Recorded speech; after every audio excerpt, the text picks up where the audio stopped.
how will you ensure that a person whose visa has expired will leave? There are many ways that people leave the country, Tom. The vast majority leave voluntarily, and that's what's expected.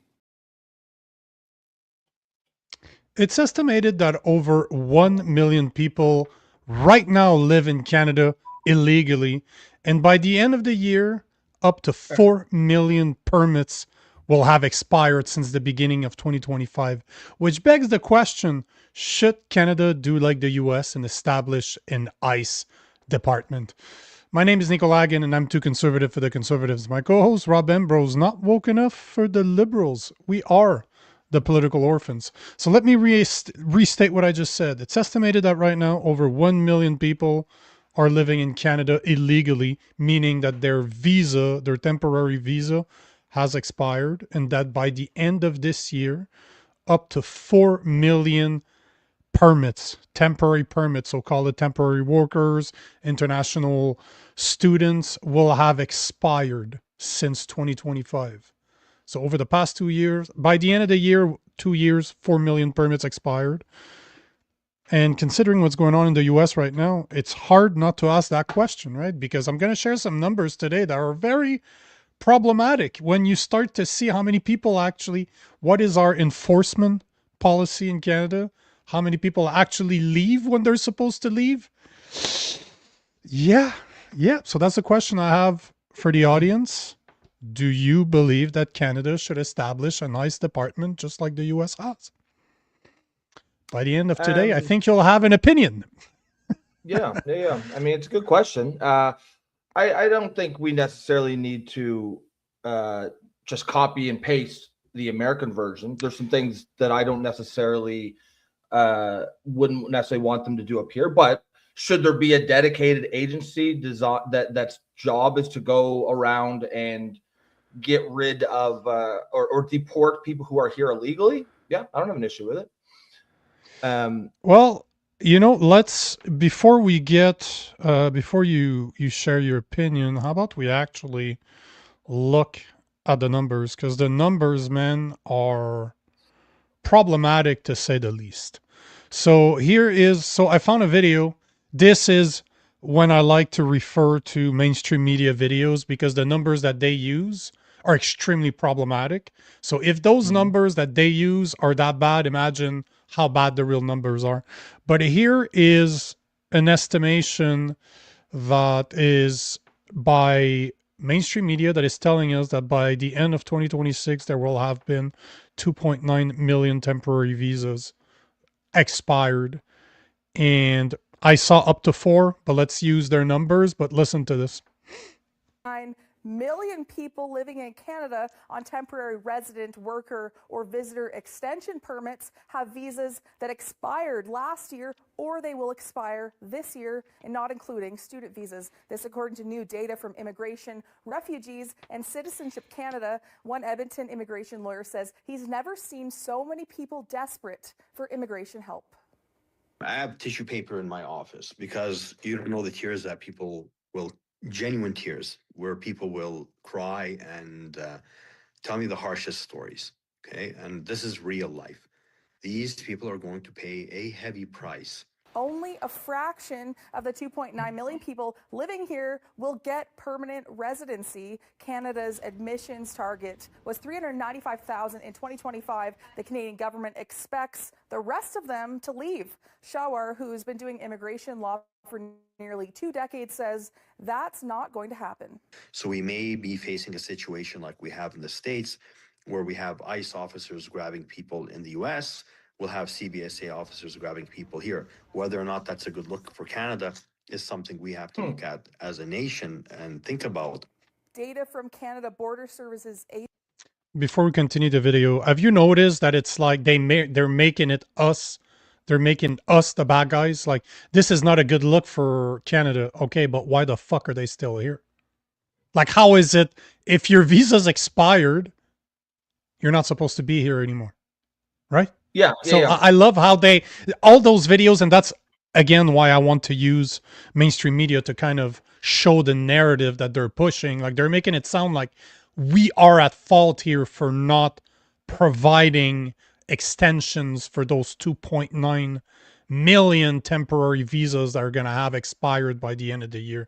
So let's just finish the video. There's only like 20 seconds left, but it's just, you always see the mindset of mainstream media, right? It's never quite, don't report the facts.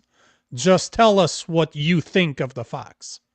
And a lawyer telling me that he has a bunch of Kleenex in his office for people that are crying him a river, like, please. Yeah, no, this Please. is going to be a good conversation. So we'll finish this video here. But yeah, I'm looking forward to seeing what the audience thinks, because I think, I think there's going to be some. I think it's going to be a good conversation. Yep. For sure. Agency shows there were more than 30,000 active removal warrants as of December, and more than 22,000 people were removed from Canada within the last year. In a statement, Canadian government spokesperson saying it is important to note that Canada is regaining control of its immigration system in order to restore balance and sustainability. Our approach puts immigration on a responsible path that allows Canada to respond to the needs of communities and fulfill its promise to offer opportunities to those who consider this country their home. From Edmonton. So let me, before we get into it, because there's, what she's saying is actually very inaccurate. Like, her numbers are wrong. Her opinions are wrong. And I want to show you guys why first. Leading economist by the name of Benjamin Tall, which is he works for CIBC, is estimating that there's over or close to 1 million people right now living in Canada with expired visas. He says, and I quote here, how many expired visa holders remain and are still resident of Canada, ? In previous research, we estimate that numbers to be close to 1 million, with the overwhelming majority being expired temporary visa holder who arrived in Canada legally as long as a generation or two ago. Like, we're talking, they've been living here for like 40 years, 20, 40 That's years, because a generation is 20, 25 years. So 25 to 50 years. And I don't know if you heard, but in her 2.9 million by the end of this year, that does not count student visas. And Canada issues about almost 1 million of them a year. How many of them expire? Who knows? But here's the problem. Here's the massive issue that we're seeing in Canada. And this is why what we're seeing right now is going to get worse, because, I've spoke about this before, but there's an asylum loophole right now in Canada where the people that their visas are expired can apply for asylum seekers. Yeah. And right now, for international students, it's absolute nonsense. But for international students, you know what the acceptance rate is if they apply for, let's say that their international student visas expires, they apply for asylum seeker. You know how many of them are accepted? Well, all of them stay at least 3 years. Well, technically the numbers are closer to, they're 4 actually. Right now it's between 4 and 8 years, the application process from beginning to end. But how many of them do you think gets approved after that waiting period? Oh, give me a percentage. 50%? No, 22%. 50. 22. 22. So it's still high. Yeah. Yeah, but the problem is, as you were starting to mention, is that for those 4 years they get protected status, so they can no longer be deported. And they're using healthcare, they're using infrastructure, using services. Well, we're paying for them. So yeah. I mean that costs money, right? So we have to consider that when we try to come up with the correct policy. Look at those. I have the numbers. So not only do they get to stay, but they do get to apply. They become eligible for the refugee work permit if they apply for asylum seeker, which means that they get our free healthcare without having to provide into it. And here are the numbers that were, I don't know, but hold on, it gets worse, man. Listen to the numbers. And those numbers were reported by, I'm sure you know who the Toronto Star is, the wokest of the woke. They've removed, in their latest one, they've removed those numbers, but I was able to find an older version. But if you scroll, let me scroll down here. There you go, right here. According to the Immigration Department, it has covered 623,000 beneficiary in the fiscal year 2024-2025, up from 90,000 a decade ago. The expenses amounted to $896.5 million, up by $306 million from last year due to increased volumes of claims. And they're talking about asylum claims. So that is just the health benefit that has cost Canadian. They've treated almost 625,000 people that were not Canadian, up from 90 10 years ago, and the expenses are almost 900 million. That almost tripled since last year. So 2023, 2024, 300 million. Last year, 2024, 2025, you're looking at almost $9 million was spent. That's just their healthcare. Yeah. That is just So their that's healthcare, which isn't, it's absolutely That's the insane. context, right? Yeah, so that's the Yep. context. I really want to get to this conversation because I think it's going to be a good one. And I actually, But- you know, when we But opened you the show, you have to let me share like a couple more things just to make sure that all the information is out there, because it's one thing to have those people here. It's just we need to understand that, because the question is, should we have ICE? Me sharing you the numbers, if the government is is doing the right thing right now, that shouldn't be a problem. We shouldn't need it. But the problem is that they don't. Right now, just as an FYI, we're looking over 300,000 pending refugee claims as per the beginning of 2026. And there's over 150,000 that are in process right now. Here is where it gets extremely problematic: is what is the percentage of illegal immigrants or people that overstayed their visas that actually get deported? That gets deported from Canada. It's reported that last year was the highest number CBSA has ever removed from Canada.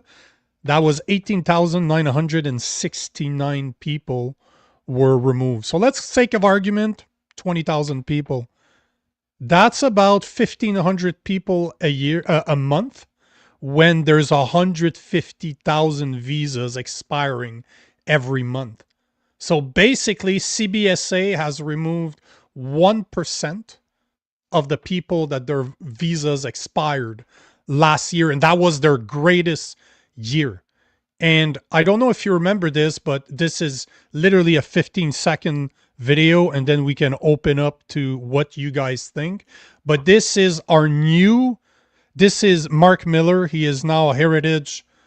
He is now the heritage minister, but he used to be the immigration minister, and that is last year when he was grilled in committee. Listen to what he said. That a person whose visa has expired will leave. We know that just on study permits, there are 766,000 expiring by the end of December 2025. How will your department ensure that at the end of those study permit periods, those persons will leave? Again, there are many ways that people leave the country, Tom. The vast majority leave voluntarily, and that's what's expected. There you have it. So they expect the illegals to have an honor system. That was the minister of Immigration Canada last year. Absolutely insane. Yeah. So I mean, and so with all that context, the question to the audience is: should we have an ICE? Because when we first talked about the beginning of the show, I was just kind of riffing off the top of my head, but I've had a few minutes to think about it here now, and I think I feel I can put some context to what I'm saying. I think I'm going to change that a little. I don't think we actually need a dedicated ICE. That said, here's the nuanced part. First of all, I think we should close that asylum loophole. Period. Asylum should be cut drastically. There should probably be, just given the amount of conflicts in the world that would even qualify for that, zero. There should maybe be 10,000 people on. I'm okay with like 10,000 people. I'm okay with asylum, like actual asylum, people who are actually fleeing certain death, right? What's happening now is people are coming from it's economic asylum. They're just coming from poor countries and claiming asylum. That is not what asylum is for. There should be judges or people who can basically triage asylum claims, so you don't automatically go on a 4-year waiting list. We're paying $80,000 a year for you. Where 95% of these cases, there should be an adjudicator who could say, yeah, no, you're not going to qualify. There's no need to even wait in the lineup. And I think anyone who is here legally should be gone. And if they come into contact with police or anything, they should be deported. I think all benefits should be cut off the day that your legal status leaves. So you basically cannot do anything in the country. You cannot access healthcare. You cannot act. You cannot work. You can't do anything. And if you're going to have any benefits, and if you have that, I don't think you need a dedicated workforce, because that's going to be really expensive too, right? That you got to factor in the cost of what an ICE type thing would be. I just think cut the tit off, or not cut the tit off, but cut off the supply at the, cut the milk supply, so to speak, and they'll get off the tit eventually. But the problem is, but there's a problem what you're saying, because look at what's going on in Minnesota. You have a state that refuses, or that's almost fighting ICE on deportation. So they don't want them to do their jobs. This is exactly what's happening in Canada too, because we have a lot of sanctuary cities. Montreal is a sanctuary city. Toronto is a sanctuary city. Vancouver. But that's my point. So even though the federal government and CBSA could say those people need to be removed, and if you see them, bring them to us, we're not. Law enforcement is not enforcing that. The hospitals are still going to treat you if you show up. They're not going to they're not going to prevent you from getting care. So it doesn't matter what the federal government does or would do. The enforcement that you're seeing, just like in Minnesota being the perfect example, they do not want to enforce the policies of ICE. So they're fighting ICE literally in the streets. And then they wonder why bad things happen. And this is the same thing that's happening here. Even if you put that in place, the enforcement wouldn't be done. But I agree with you, it would cost a lot of money, but you can't think that it's going to cost less to keep them here.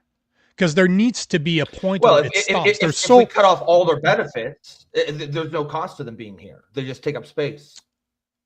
But no, but there's still costs, because they're still here. They're still taking housing, for example, because they have to live somewhere. They're not in the streets.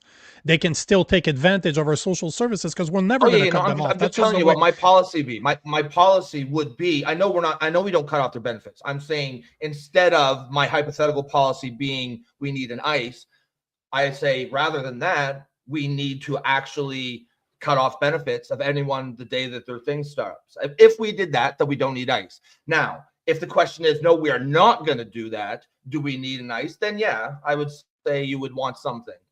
You would want and that's my whole point. The point is, you can't have people here legally sucking benefits and resources from the country, period. I don't particularly care if you're taking up space in the country, but you're not on any benefits. You're not like, I know there are people who just that on principle, if you're here legal, they want you gone tomorrow. And I agree with it. Like, if you come into any interaction with the police or whatnot, a traffic ticket or something, and you're here legally, you should be gone. But do we need to be kicking doors down of people who, let's just assume they were not taking benefits from the country? I don't think we need to do that.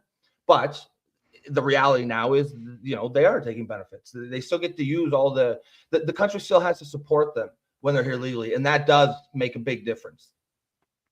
We need to cut, no doubt that we need to remove them. We need to cut that asylum loophole, because that is just insane that we have that. That is just absolute insanity, because right now people could come to Canada on a visitor visa, just come here to see Canada and then apply for asylum seeker. That is actually, that's actually something that 100%. Oh yeah. It's a massive that's how you get a 400,000 person waiting list on the asylum list. That's a crazy statistic. That should not be the case. If people are actually claiming what asylum is supposed to be, there should probably be 10,000 people on that list. A lot different from 400,000 people.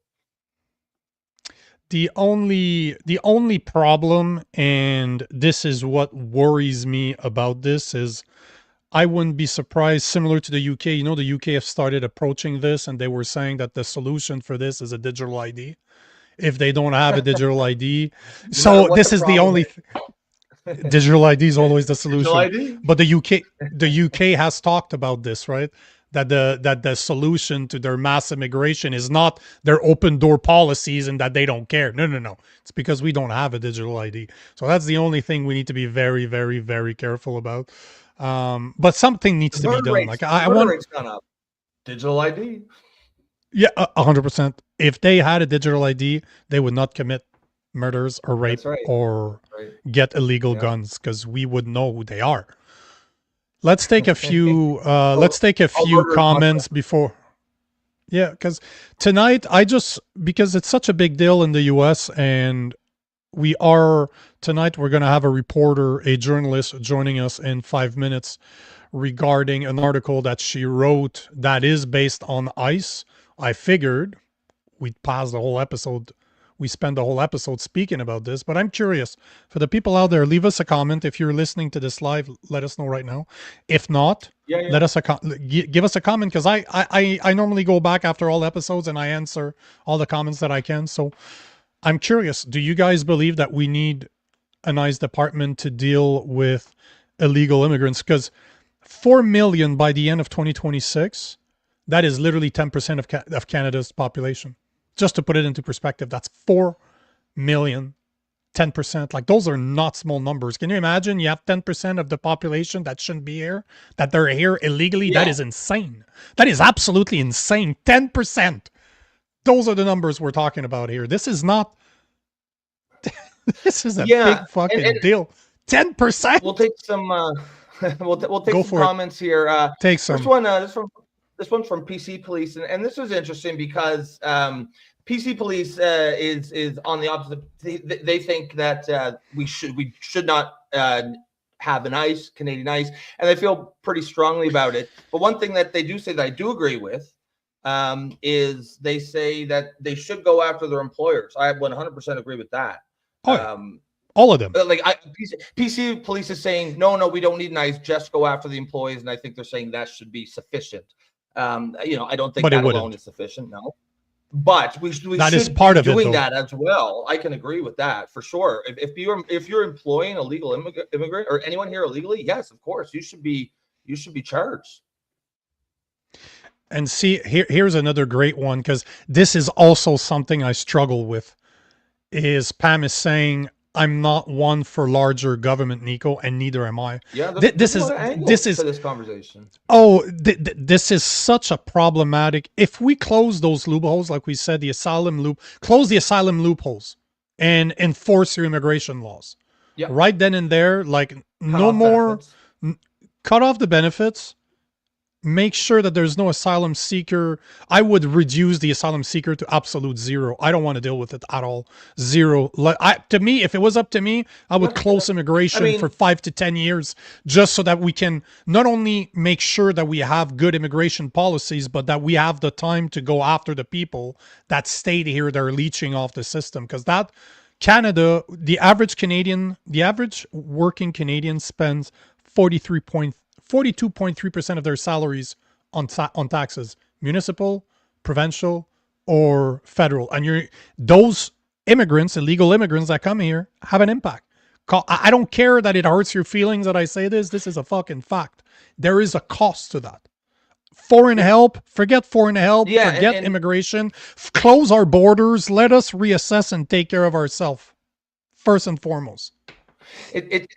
It's an interesting conversation because, I don't necessarily agree with you on, say, asylum. I'm okay with having a small number.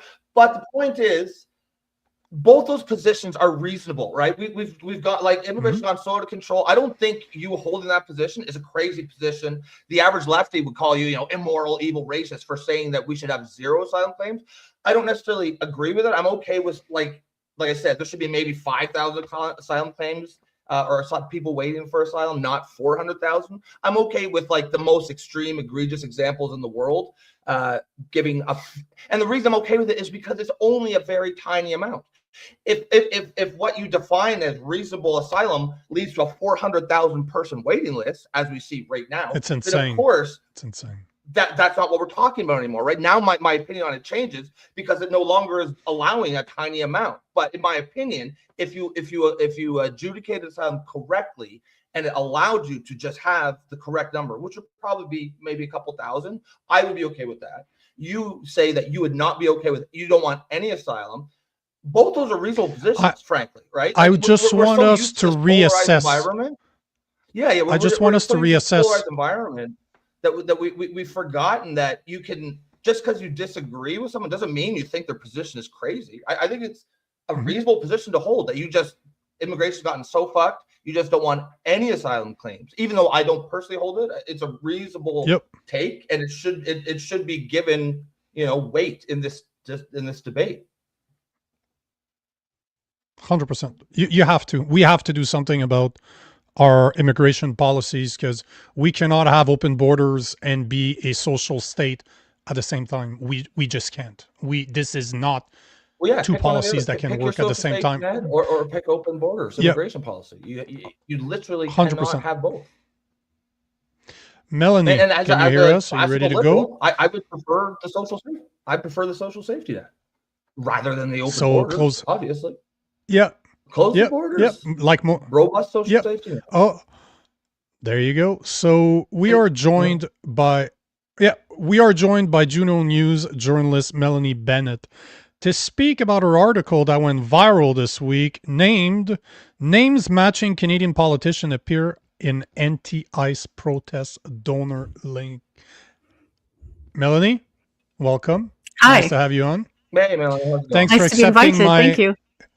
Well, thanks for accepting my invitation, because you didn't know me. I don't know you. I saw the article that went viral on X where you identified certain Canadian politicians that ended up on an anti-ICE protest donor leak list.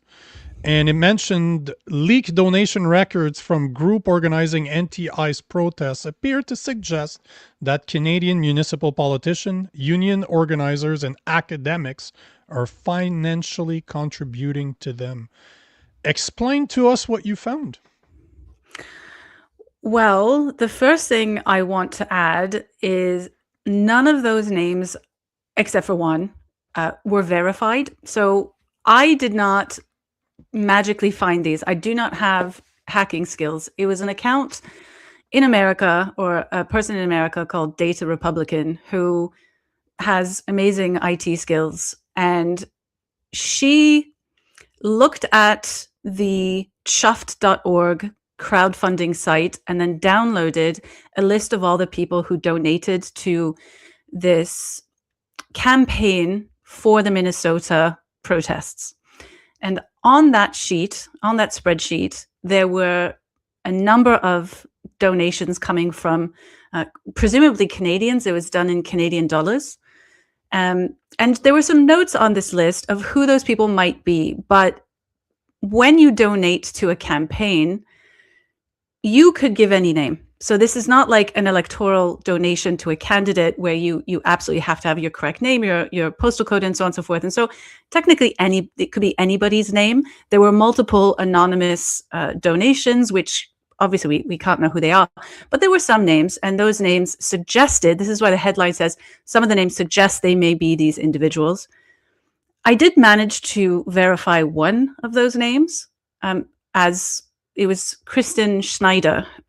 And this person is I can't remember which district. It was a district in, not Surrey, it's in British Columbia. It's gone off the top of my head. Burnaby, that's the one. And she's a chair of the school district over there. So that one was confirmed. This person had posted on their own Instagram, a reel showing exactly how to find the chuffed.org campaign and how to donate to it, with a fist saying send money to the front lines, so on and so forth. I did send this person that's the article. I did actually send her the video to say, can you just comment on this? She obviously didn't respond. And then I think her Twitter account now has been not suspended, but I think she's just taken herself off the internet for the time being. But that was the only name that I could actually verify as a correct person. So when we talk about politicians, these are elected individuals, I don't know that I would go as far as say politicians, except for this one potential city councillor, also in British Columbia. But as you know, a trustee or a chair of a school board is elected, but they're not. I don't know. Do we count that as a politician? I don't know. And there's another curious one, which was a member of the Cowichan tribes out in BC as well. But see, the thing is that I was lucky to obtain a screen recording of Kristen Schneider of her posting on her own Instagram. I was lucky to obtain that. So I don't know if we're going to be able to verify any of the other names. And so far, nobody's responded to me. So I guess we'll have to see. Yeah, you can't be too surprised that they're not going to get back to you if you identified them as giving money to anti-ICE protests in the US. And just the fact that she takes herself, because her account is not, you can't open it anymore on X. I'm looking at it right now. It's locked, and you can't be surprised that that's happening. So chances are she'll never answer you. But that said, I agree with you. Are they considered politicians or not? You're kind of walking that line there because they are elected. But one thing that we need to understand as well is that the people that hold a lot of power are the people that are part of her community. So the people on your school board, if she is a trustee on a school board, those are the people that actually set regulations or are responsible for what your children are being taught. So if she's sending money to anti-ICE, anti-government protests in the US, what is she teaching her children? What is it okay to teach in that school? Well, also, she seemed quite aware that this was going to the front lines. I'm paraphrasing, but I think that's what she said, so they're pretty aware. And although I didn't see any evidence of, let's say, a federal politician or even provincial party politician on there, I didn't see that personally. I did see some potentially members of some unions. I guess that's to be expected. But it doesn't, in a way, it doesn't really matter because, like, we are electing these people. They are trusted members of the community, and I actually don't think we pay enough attention or scrutiny to local elected officials, whether that's even a parent council, a school board committee, and things like that, because they do actually have a lot to say about what goes on. In my normal reporting, so I don't normally report on Minnesota ICE protests. I report on schools a lot, the radicalization of education. So what's happening mostly in Ontario as well. And I would love to see more scrutiny because this wasn't surprising. It was not surprising to me. So a journalist whose regular beat is the radicalization of education, the politicization of education, to find the one verified person as a school board trustee, that was beautifully ironic for me personally, because I see this sorts of behavior all the time. And they do have access to how our children are being educated. And I think most people don't realize how political it's become and how radical it's become in some circles. Just her title is Advocate for Inclusive Public Education, Barnaby Board of Education Trustee. And she has her in her name. Right then and there, I know the type of individual I'm dealing with when I see she. I don't need to say that I'm a he, him in my signature. You can tell that I'm a he, him. Rob, did you have a question for Melanie? Comment, question, something to add? No. I to be honest, I was just kind of I'm just trying to take it all in. Do you are you getting much pushback on are you getting much hate, I guess, for this, or is it how's the response been? I was surprised to see. So I like to be as accurate as possible in my journalism, and I like to report facts when I can verify them. And one of the things that I was struggling with before publishing is that I didn't want to expose people who may or may not actually be involved.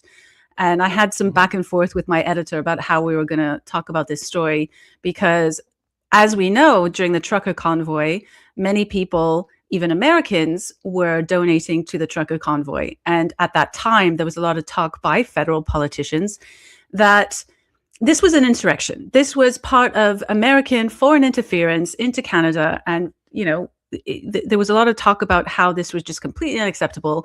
And it was funding, like the insurrection over Canada.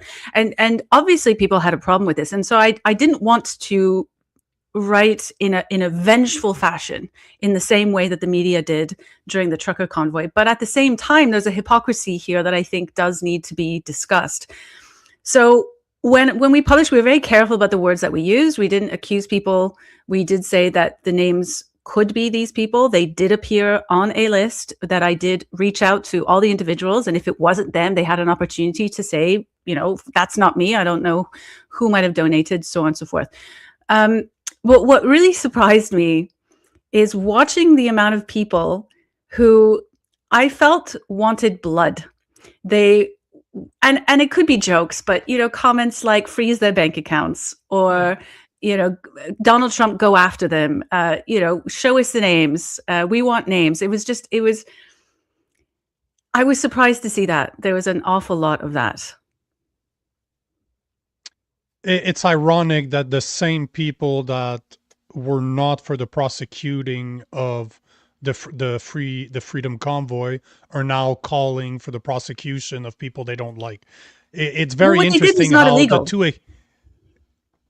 Exactly. There's and it turned out that what happened in the Freedom Convoy wasn't either, as per the judge that said that the Emergency Act was used illegally and unconstitutionally. But the point is that it's always interesting to see. The show's called The Political Orphans because I'm a real conservative. I'm a Christian conservative. Rob's a liberal, an anti-woke liberal, but we don't fit anywhere. And all of our audience, everybody that follows me on all my platforms, I'm not a conservative. I rip into the Conservative Party every day because they are not conservative. And same thing for the liberals. Like, I cannot condone any of their actions. So we fall under that political orphan umbrella. And unfortunately, there's nothing wrong personally for me for her to contribute to that. That's her choice. That's fine. But that also means that if she works for us, because she does, she works for the community that employs her, I want to know those things, because if that's the type of stuff that you do, that you condone, I don't want you teaching my kids. Like, it's plain and simple. I have the right to know, but I also have the right to say my kid doesn't belong there. But why would she get repercussion for this? She didn't do anything wrong. And we have the right to know. Morally, it's wrong. Morally. But she didn't do anything illegal. Like, in my opinion, morally, it's wrong. But it's not illegal. Yeah, that's something that I think people should be able to discuss. And I think that we should be 100%. Able to know the values of the people that we elect. And I think that if you are happy with the donation that you make to crowdfunding, then why not own up to it? I understand that could be difficult at times because, of course, there was a sensational element to how the article was written. Unfortunately, that is the nature of media these days. But for me specifically, the reason I took interest in this is because of the hypocrisy, this double standard between how people who are coded to the right, and I include myself also as, I guess, an anti-woke liberal from the 90s, as bad. So what they do is bad. And if you're a social justice person, everything you do is good. And we're seeing, I think Minnesota is a really interesting example right now in America, where it's hard to tell who's right and who's wrong in the situation between the ICE officers and the protesters, because there's just so much going on. But the hypocrisy with how, like, comparing with the trucker convoy, for example, right? The absolute vitriol that was going on at the time. And as far as I can tell, I think I even pointed out in my article, Mark Carney's comments about the seditionists in Ottawa and how these Americans were participating in this sedition for donating to the trucker convoy. And we haven't heard from Mark Carney about the Minnesota ICE donations. And we won't. And that's the double standard that I think really is in the public interest, because we have far too much of that in this country. And I think, but at the same time, there's also this crazy response when you do publish something. So 6 to 1, half a dozen to the other. I was just really interested in watching the fallout. Go ahead, Rob. So Melanie, I have a question for you.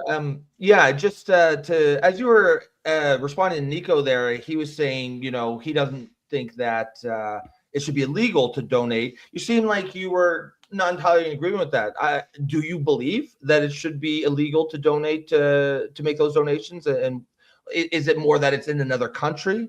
If so, is that the issue, or like should those people be free to No. donate to causes I asked here within Canada? And curious as your take. Yeah, I don't personally think that should be an illegal act. I don't.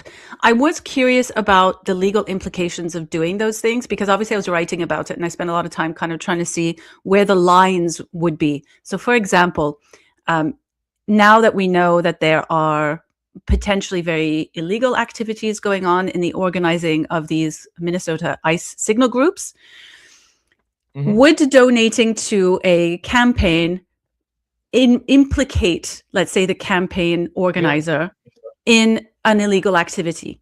And there seems to be a question around that in terms of the legality. Like, there's a potential for that being illegal if, for example, this was my understanding, which is very layman, if, for example, the campaign, the person who is running the campaign is found to be directly involved in illegal activity in America by funding illegal activity in America, there could be maybe a potential for illegal activity there. But a person, a normal citizen, an average citizen, let's say Kristen Snyder in British Columbia, her donating to the campaign alone, no, there's no potential for that being illegal, just like there's no potential for an American donating to the trucker convoy campaigns, or even the average citizen donating to the truckers. So those things are not illegal. But I guess we'll have to see what happens, because this has been going on for some time now, and it doesn't look like they're doing much in America to go after these signal chats. But I guess we'll have to see. But me personally, no, I don't think it should be illegal to donate to these campaigns. I think it's a curious thing to want to donate to. Yeah, it seems like you could make an argument for terrorist funding if there's some of the stuff that's the line I was talking about. Yeah, so that's the line I was talking about. And I think if you could prove, if there was some way of showing that this campaign or the people behind the campaign, so Sopocek, Johnny Sopocek is the person who is organizing and funding this campaign. He's a lifelong labor movement organizer, employee, so he's very well connected with the unions. If say he was found to be directly working with some of these American either socialist groups or union groups to directly fund illegal activity that is considered a terrorist threat or domestic terrorism, then yes, there's a potential for something being considered illegal. But that's quite a tenuous. It's a big question mark, right? But the individual donating to that, it's very unlikely that would ever be seen as illegal. What would be interesting to see is if it could be considered as foreign interference. Because basically you have an organization, because it's organized, let's be honest here. The ICE protests are not just happening by coincidence. There's organizations behind that. And imagine if it does become violent, which it has, it's going after the government. So you're looking at a potential foreign interference. And I'm not condoning what she did, but I'm not saying it's illegal either. I just want to know, if you work for the public, if our money pay for your salary, I want to know what you stand for. I want her to feel so comfortable that she will post videos of herself showing others how to donate. I want her to think that it's 100% okay to do it, because I want to know who you are so that I can decide if my kids should be there. But it's dangerous. It's a dangerous line to walk, because who knows what's going to happen over the next few weeks if this will become foreign interference, because technically I think it could. Well, foreign interference, I think, is a little bit more difficult because the company itself is Australian. The person running the North American movement lead, I think Johnny Sopocek's title, I think, is North American Movement Lead, something like that. So he's running that particular campaign. He happens to be a Canadian. Most of the money donated to the campaign by far is American, so USD. So I don't know if it would go that far in reality in terms of foreign interference, but the people involved, like if there was a connection between them and actual organizing. Now, for example, I did look into the unions, for example, that Johnny Sopocek worked with. I also, in James O'Keefe went into the protests undercover and he sent some people. There was a video going around and I watched it. And one of his undercover reporters spoke to a number of people, one of them being a union organizer from the SIEU union. I can't remember the full length of that. I looked into this union and they have an international that spans across many unions in Canada as well. So for example, if it was found that I think it's SIEU or SEIU, they work with Unifor, they work with CUPE on multiple campaigns. If somehow it was proven that, let's say, the money that Johnny was, or the people that Johnny knew was organizing with the people at CUPE, who were also organizing with the SIEU people, and they were funneling money in specific operations that were illegally obtaining information or organizing potential violent uprisings, for example, like that is a possibility that could happen. But whether or not that's foreign interference, I think it's possibly a little bit of a stretch.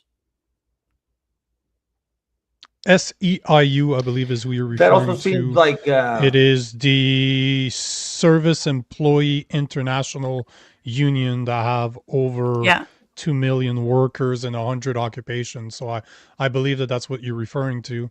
Yeah. And, there's another aspect to this because we had the president of Crowds on Demand. I don't know if you ever heard of that organization, but there's an organization in the US. So we had that guy. He's a vile, vile human being. There's one interview in thousands of interviews where I could not stand the guy and I kept on calling him out. That's him. That dude is vile. But he sends protesters to events like those. Like, that's what his company does. And they have there's no way of going after them legally right now in the US. This whole thing is very interesting. It shows a lot of aspects that we don't normally consider at all in technology. But I don't think that's happening in Canada. In Canada, I think the unions are probably the ones organizing and mobilizing a lot of this stuff. I don't think the paid campaigns, I don't think that's as much of a thing here. I think it's union. I was talking about the US, but I was talking about the US. I wasn't, since we're talking about Minnesota, I wasn't talking about Canada. Because I know his company doesn't operate here. I wouldn't be surprised if there's a company that does it here, but that's not what I meant. I meant about the Minnesota protests. So it's just, there's a lot, it brings up a lot of valid point what's going on in the US and the complete, if you look at how people are divided on this, it's one of those subjects that everybody has an opinion. And because I knew you were coming on, we dedicated this show to just illegal immigrants that are here in Canada right now. And if you look at the staggering numbers, the question was easy. Should Canada have an ICE department? Because we literally kick out about 1% of the people that stay here illegally, as per Immigration Canada and CBSA's numbers. 1%. 1%. That means 99% of people that overstayed their visas are still here, or we don't know. They might not be.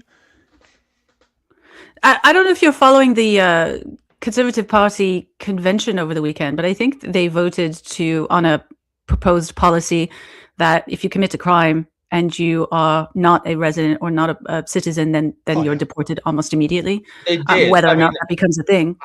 I was surprised that's not already the case. Isn't that the law? Is that not? I mean, no.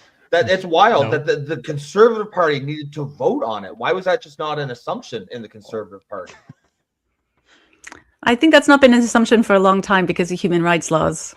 It's the same in the UK. I mean, it's the number one reason why they can't deport people is because of the European Human Rights Convention, right? Yeah, ECHR. Yeah. And it's the same thing here in Canada. It's down to, well, we can't deport these people because for one reason or another, they'd be worse off, or there's some kind of reason, right? Or, when they come to Canada, they might and maybe get in trouble. Maybe they suddenly discover that they have a bisexual identity and can't be deported. So I think it usually comes down to some kind of human rights legislation or other. But you know that they are. You know that they're. I hate. They are. You're right. Everything you say, everything that Melanie's saying is correct. That people are like, oh, but we can't do that. But we can't. But it's like, yes, we fucking can. We can literally do whatever we want. We don't need to, the European countries, they can exit the ECHR. We just not choose to, there's no magic force that's forcing us to do that. The solutions are so simple. We just need the political will to do it. I disagree that they can just leave the ECHR because the UK did leave the EU back in 2016 Well, I know and it has wasn't not easy, but they managed to leave the can do it. ECHR ever since. So these things, I think the legal structures, the unaccountable legal structures, are definitely a problem. I personally would love to see a political party be very ruthless in terms of not creating new laws, but getting rid of many useless laws that are putting barriers in the way of, I guess, a liberal society. When I say liberal society, I don't mean liberal in the liberal party sense. I mean, as in liberalism, a liberal democracy, Classical. the rule of law, things like that, being able to speak freely, right? Those sorts of things. Yes, classical liberalism. Unfortunately, even the conservatives are not conservatives in Canada. That's a So really you interesting point. very good luck on that Go one, ahead, because that Nico. is something, unfortunately, as a conservative, that bothers me. And their latest convention was a mess. Some of the stuff that they voted on, and they still can't agree on very simple principles like parents having the last word as to if their kids should transition without their permission. They voted against That's that motion. that's wild. That's 51% in the over conservative 49. part. That's complete They insanity voted to against me. it. So they That's 51% to it's 49. crazy. It's crazy enough that they're even debating it. Well, but that's the issue. So I That's agree with you, crazy. Melanie. We definitely need a party that's ready to address this, because this is a question that needs to be addressed. We have a massive problem with our immigration in Canada. No matter where you sit, we need to agree that it's a problem. Canada's not doing very well right now, and we need to be able to take care of Canadians before. I always go back to the analogy when you're on an airplane. What do they tell you? If you're a parent, put your air mask first, and then put the ones on your children, because guess what? If you lack oxygen, you just killed your whole family. So we need to remember that it's okay for us to take care of our own. It's not racist for me to say I want Canadian taxpayers' money to be spent on Canadians. Like, that's racist for me to say that. It's insane. It's absolutely insane, but that's Canada for you now. Yeah. I don't know. I agree. Yeah, it's crazy how we got it's crazy how we got to this point. I just want to circle back to something you said, Melanie, where I think that's an interesting point, is that we all assume that political parties, they get elected and they look around and say, okay, what laws are we going to enact? What laws are we going to put in place? That is the default assumption, and it's so deeply held. I think most people don't even assume it could be any different. But it would be interesting to have a political party whose line is, we will not pass one law. And Well, I think for me, it goes beyond that. What laws It's not just we'll spend our not energy not thinking passing about more what laws. to repeal. It's repealing laws. Yep. Yeah, that's what I'm saying. Spend their energy repeal. on repealment. Yeah, so Yes. you start with the blank statement, we will not pass the law. And then you go to, and instead of spending our energy figuring out which laws to pass, we will now spend our energy figuring out which laws to repeal.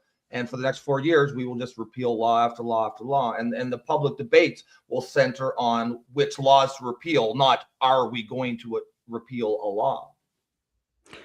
Yeah, I mean, I don't know about not passing new laws. I think there's potentially arguments to be made for that for whatever reason. But there are many things that I personally think need to be repealed massively because they get in the way, especially if you're center or to the right of any actual so-called progress.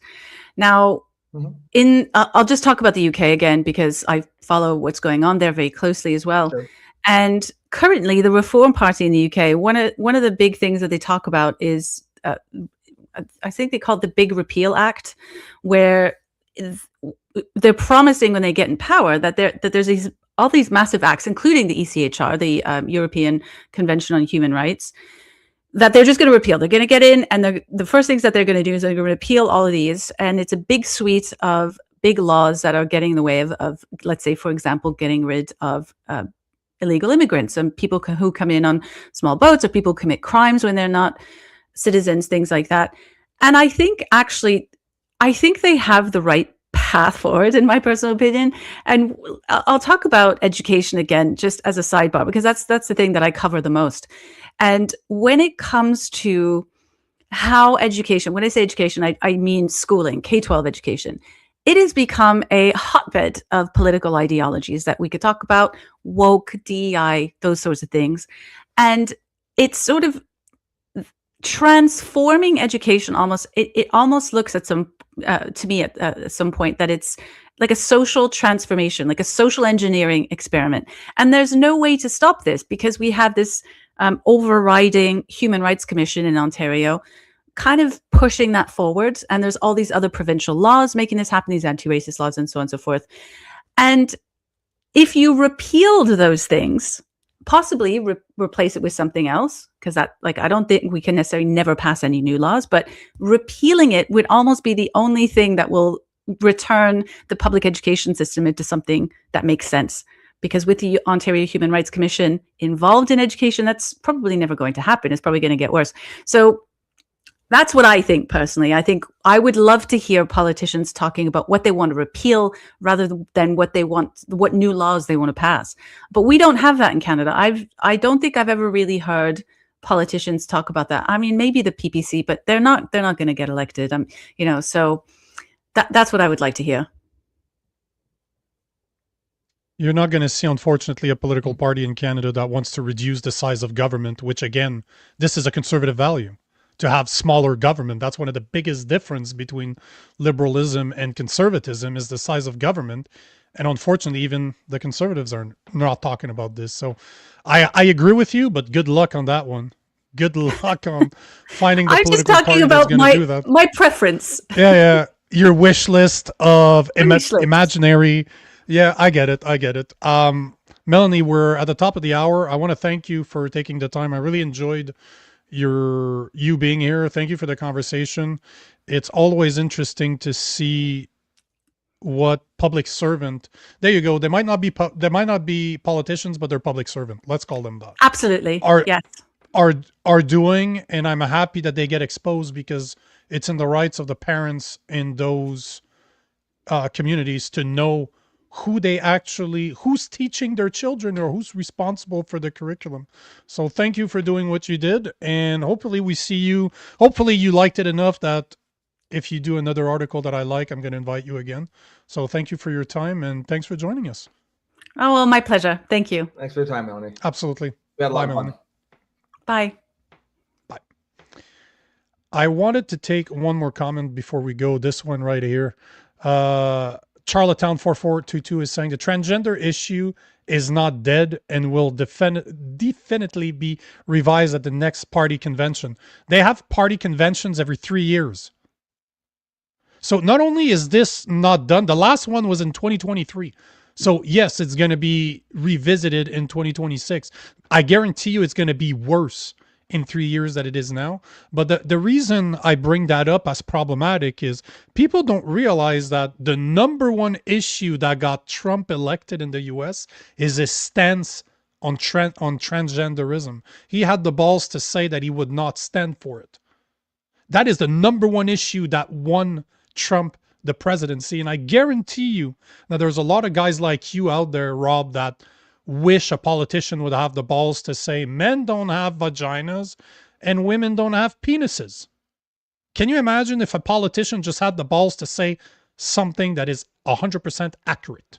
Men, I always think about the little guy in what was Something it? The that kindergarten everybody cop. in the world Do knew about. you remember the kindergarten cop? Yeah. But boys The little have kid? a penis, girls have a vagina. Yeah, the little kid. Yeah. That guy's become one of the biggest memes ever, and it wasn't on purpose. It was simple, common sense back then. So Even 5-year-olds here we are. knew that back then. Yep. Yes, sir. Great show, man. I enjoyed her. I enjoyed having her. I didn't know what it would be. It's always it's always you never know. You never know what you're gonna get when you never interviewed somebody, but I enjoyed it. What do you guys think? Let us know what you think in the chat, in the comment section, if you enjoyed our conversation with Melanie. I did. So hopefully if you guys enjoyed her, we will have her back when she writes another article. Yep. I like the we had a good conversation before that as well about ICE. That's why I brought it up, Canadian because ice. I knew everybody has an She never opinion did on that. answer it, did she? Or did she answer it? I thought I she didn't ask her the kinda, I question. don't know. I don't think she intentionally dodged it. I think she No. just. Oh, okay. I thought you were kind of asking I her, didn't really. her opinion on No. if there should be a Canadian ice. No, I didn't really ask her. That was for us to talk about, because I knew that everybody would have an opinion. Agree, disagree. We all have an opinion on this. That was the point. Since her article was about ice, I Yeah. figured I'd dedicate the episode to that. But I didn't Yeah. really ask her. No, I don't think so, at least. Let's call it a day, Yeah. bro. Yeah, no, I thought you were kind of like not directly asking her, but like I thought you were kind of indirectly asking her, and I thought she didn't answer, but not because she was dodging. I think she just answered something else and kind of forgot. I would actually be, I would have been curious to see how she felt about it, because she seemed pretty opinionated in a good way. Like she clearly had thought about a lot of these issues before, and it was an interesting conversation. Agreed. Well, folks, I think we'll pin her for the night there. Guys, if you're just tuning in for the first time, welcome. This is a Political Orphans, the show where common sense left meets right and tries to have productive conversations like you're not going to have too much elsewhere out on the social media. If you want to support the show, you can please consider becoming a member. You can do that through YouTube for the low price of $2.99 per month. You can also buy us a coffee, which you will see in your upper left-hand corner of your screen.